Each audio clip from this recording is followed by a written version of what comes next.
Hello everyone, welcome back to another video. तो आज के इस वीडियो में मैं बात करूंगा e commerce related, Etsy related. Etsy में मैंने कैसे मेरा पहला सेल जनरेट किया, इसके रिलेटेड बात करूंगा। कितना टाइम लगा मुझे, कितने मैंने लिस्टिंग किया और क्या प्रोसेस रहा, सारा चीज़ बताऊंगा इस वीडियो में। तो वीडियो हो सकता है आपको इंटरेस्टिंग लगेगा, क्योंकि इट्सी मतलब इंटरनेशनल सेलिंग है, तो इंटरेस्टेड तो है ही। तो बताता हूँ मैं आपको सारा चीज़ें।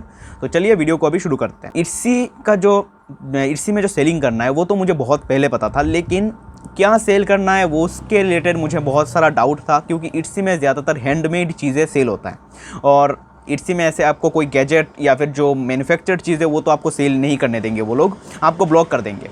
और साथ में इट्सी में फ़ायदा ये है, इट्सी में ज़्यादातर लोग होते हैं यूके से और यूएसए से, तो मतलब बहुत ज़्यादा मतलब मार्केट कैप है वहाँ पे इन सब चीज़ों का, हैंडमेड चीज़ों का, यूएसए और यूके में, तो इसलिए फ़ायदा रहता है। और मैंने ऐसे देखा था कि इंडिया का बहुत सारे ऐसे सेलर है जो इट्सी में लिस्टेड है। अगर इट्सी खोल के भी आप चेक करोगे तो बहुत सारे ऐसे सेलर आपको मिल जाएगा। तो अभी मैं बताता हूँ, मतलब मैंने क्या किया था, प्रोसेस बताता हूँ मैं आपको। तो आज से कुछ 1 महीने पहले, शायद 6 दिसंबर को शायद, मैंने क्या किया था, इट्सी में स्टोर पहले ही बना लिया था। ऐसे साइन अप करना है नॉर्मल, जो जीमेल अकाउंट खोलते हो वैसे ही। उसके बाद मैंने क्या किया, इट्सी का जो इंडियन इंस्टाग्राम पेज है उसमें एक गूगल फॉर्म है, उस फॉर्म को मैंने फिल किया। फिल करने के बाद उनसे कॉल आया, कॉल आने के बाद सारा उन्होंने बताया कि कैसे कैसे करके स्टोर बनाना है। तो मैंने सारा स्टोर बनाया, मोबाइल से बना लिया सारा। उसके बाद उन्होंने कहा कि 30 लिस्टिंग मुझे 4 महीने के लिए फ्री देंगे वो लोग, मतलब उसके लिए मुझे कोई चार्जेस नहीं पे करना पड़ेगा। तो मैंने 30 लिस्टिंग भी ऐसे कर दिया, उस टाइम पे रैंडमली ऐसे कर दिया था, मेरे मोबाइल में जो फ़ोटोज़ थे उसी से कर दिया था। और बाद में 4 महीने बाद अगर आपका लिस्टिंग को आप कंटिन्यू करना चाहते हो तो हर महीने एक लिस्टिंग का करीब 10 रुपये या 15 रुपये कुछ है, ऐसे आपको चार्ज करना पड़ेगा। तो वैसे 4 महीने में अगर आपको लिस्टिंग रखोगे और बाद में आप अपलोड करते जाओगे तो आपको कुछ ना कुछ तो अंदाज़ा लग ही जाएगा, लोग देख रहे हैं या नहीं, ये सब चीज़ें पता चली जाएगा। तो इसीलिए मैंने लिस्टिंग कर दिया। और आज की बात करें तो अभी शायद 1 महीने ही कंप्लीट हुआ है। तो मेरा लिस्टिंग होने के बाद लिस्टिंग को क्या करना पड़ता है, इट्सी में एसईओ करना पड़ता है सही से, मतलब सर्च इंजन ऑप्टिमाइजेशन, कि लोग आपका लिस्टिंग अगर सर्च करेंगे, आपके टाइप का चीज़ अगर सर्च करेंगे तो आपका लिस्टिंग आना चाहिए। तो ऐसे करके उसको ऑप्टिमाइज़ करना पड़ता है, टैग्स डालना पड़ता है या फिर टाइटल जो है वो सब डालना पड़ता है।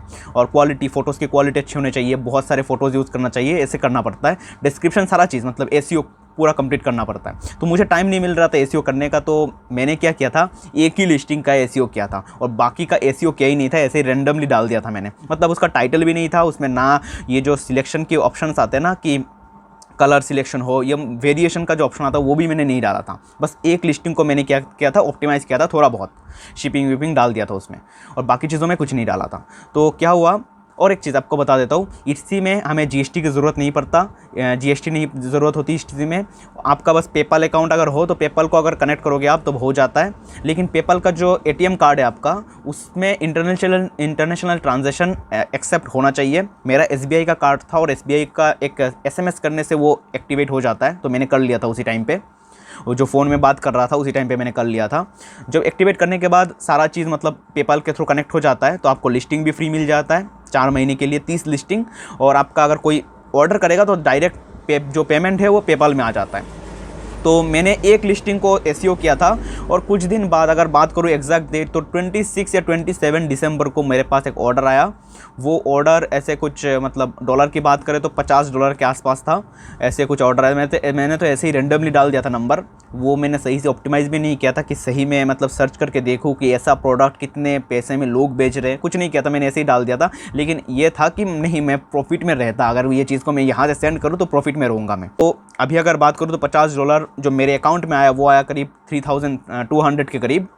लेकिन बाद में जब मैंने ऑर्डर किया, प्रोसेस को मतलब जो ऑर्डर किया मैंने, डिस्पैच किया उसको, तो मुझे ये देखिए इंडिया पोस्ट का है, ये इंडिया पोस्ट का स्लिप है ये। इसमें अगर बात करें तो 1360 रुपीज़ मुझे लगा। इसका जो वेट आया था, जो पार्सल उसका आया था करीब 700 ग्राम, 750 ग्राम का आया था।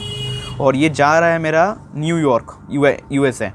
और आपको ऐसे पार्सल का मैं ऐसे वीडियो क्लिप बनाया है, वो भी आपको दिखा दूंगा, आप देख सकते हो कैसे मैंने पैकिंग किया उसको। बाद में तो और भी अच्छे से पैकिंग करना पड़ा मुझे इंडिया पोस्ट के थ्रू। तो ये कुछ पैकेजिंग है यहाँ पे, कार्डबोर्ड इंडिया पोस्ट से भेज रहे इसलिए, और ये अंदर ये प्लास्टिक का ये जो रैप आता है ना वो है। तो मुझे ऐसे पता नहीं है कि कौन सा कुरियर अच्छा रहता है, कौन सा चीपेस्ट रहता है और फास्टेस्ट रहता है, कोई आइडिया नहीं है। पहला था इसीलिए मैंने ऐसे स्पीड पोस्ट जो EMS सर्विस है उससे कर दिया मैंने। मुझे पता है ये महंगा जाता है और भी बहुत सारे ऑप्शंस है इंडिया पोस्ट का जिससे सस्ते में जाएगा। ये उसी वीडियो का आखिरी पार्ट है और आज मैंने माइक्रोफोन नहीं लाया, हो सकता है कि साउंड क्वालिटी उतना अच्छा नहीं आए। तो अभी बात करता हूँ मैं कि वो ऑर्डर जो था वो डिलीवर हुआ या नहीं। आज का जो डेट है वो अगर मैं एग्जैक्ट बताऊँ तो आज है 20 फरवरी 2021 और मैंने वो जो पार्सल किया था वो किया था 7 जनवरी को। और 7 जनवरी के बाद जो मतलब इतना दिन बीत गया, उसके बाद फरवरी 14 या 15 शायद एग्जैक्ट 15 फरवरी को वो ऑर्डर जाके डिलीवर हुआ।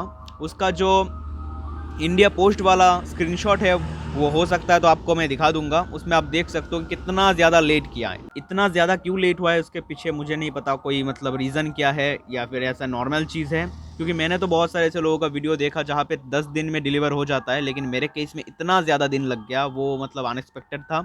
और ऐसे अगर होगा तो कोई मतलब कैसे कर पाएगा। इसके वजह से मुझे मतलब परेशानियाँ भी फेस करना पड़ा। जो ऑर्डर किया था वो मतलब बोल रहा था कि ऑर्डर क्यों नहीं आ रहा, बार बार मैसेज कर रहा था। इट्सी में केस जनरेट कर दिया था, तो केस जैसे वो दिक्कत नहीं होता। केस अगर जनरेट हो जाए तो ऑर्डर डिलीवरी होने के बाद वो ऑटोमेटिकली क्लोज हो जाता है केस, तो उसका तो कोई दिक्कत नहीं है। लेकिन मतलब कस्टमर सेटिस्फेक्शन तो ऐसे तो मिलेगा ही नहीं कभी भी। और मतलब एक करने के बाद मैंने क्या किया, मेरा जो स्टोर है उसमें मतलब सारा चीज़ें क्लोज़ कर दिया कि मुझे नहीं, मतलब मुझे इंडिया से कोई सामान ऐसे करके तो भेजना ही नहीं है। क्योंकि इसके पीछे एक ये भी कारण है, मेरे यहाँ से जब भेजता हूँ सामान वेस्ट बंगाल जाता है पहले, तो वेस्ट बंगाल जाने में यहाँ पे लग जाता है 7 से 8 दिन। उसके बाद वहाँ से जो प्रोसेस होता है उसमें बहुत दिन लग जाता है। लेकिन मुझे लगता है मैं अगर नॉर्थ के साइड में होता और दिल्ली से डायरेक्टली भेजता तो दिल्ली से शायद उतना ज़्यादा टाइम नहीं लगता। यहाँ से भेजने के कारण से हो सकता है कि वेस्ट बंगाल से वो चीज़ लेट होता है ज़्यादा। और एक चीज़ जैसे मैंने नोटिस किया है, मेरा जो सामान था वो तो एयर से ही जाना था। एयर से अगर जाता तो मतलब इतना लेट होने का कोई चांसेस ही नहीं था। हो सकता है कि ये जो यहाँ मेरे यहाँ से देखे दिल्ली में जाना और दिल्ली से वो मतलब एक्सपोर्ट होना, उसमें ज़्यादा टाइम लग गया। और ये जनवरी 15 की बात है, उसके बाद से मतलब अपडेट ही नहीं दिखा रहा था उस प्रोडक्ट में। और मतलब 20 दिन बाद, 20 दिन के 2 दिन कम, 12 फरवरी को वो जाके पहुंचा USA में। और डिलीवरी वो 15 तारीख को नहीं हुआ था, वो शायद 17 तारीख को करीब डिलीवरी हुआ था फरवरी के। तो आप देख लीजिए इतना दिन, मतलब आप सोच लीजिए, मतलब 7 तारीख का अगर हो तो 40 दिन लग गया उसको पहुंचने में। तो ये मौत मतलब बहुत ही बेकार था। मैं अगर वही है इट्सी को अगर कंटिन्यू रखूँगा तो बाहर का सप्लायर के साथ अगर कांटेक्ट करके करूँगा तो ही रहेगा। जैसे कि प्रिंट ऑन डिमांड कर सकते हैं हम लोग, या फिर कुछ बाहर के वेयर हाउस से बाहर का कुछ प्रोडक्ट है, प्रिंट ऑन डिमांड ही ज़्यादा चलता है क्योंकि वो कस्टमाइज प्रोडक्ट होता है, वही सबसे बेस्ट होता है। ऐसे तो नॉर्मल सही नहीं है इट्सी में ऐसे करना। तो यही था इस वीडियो में, मेरा बस एक एक्सपीरियंस शेयर करना था मुझे इट्सी के रिलेटेड। तो कैसा लगा ज़रूर बताना मुझे कमेंट में, और अच्छा लगा तो ज़रूर एक लाइक कर देना। Thank you for watching this video and stay connected.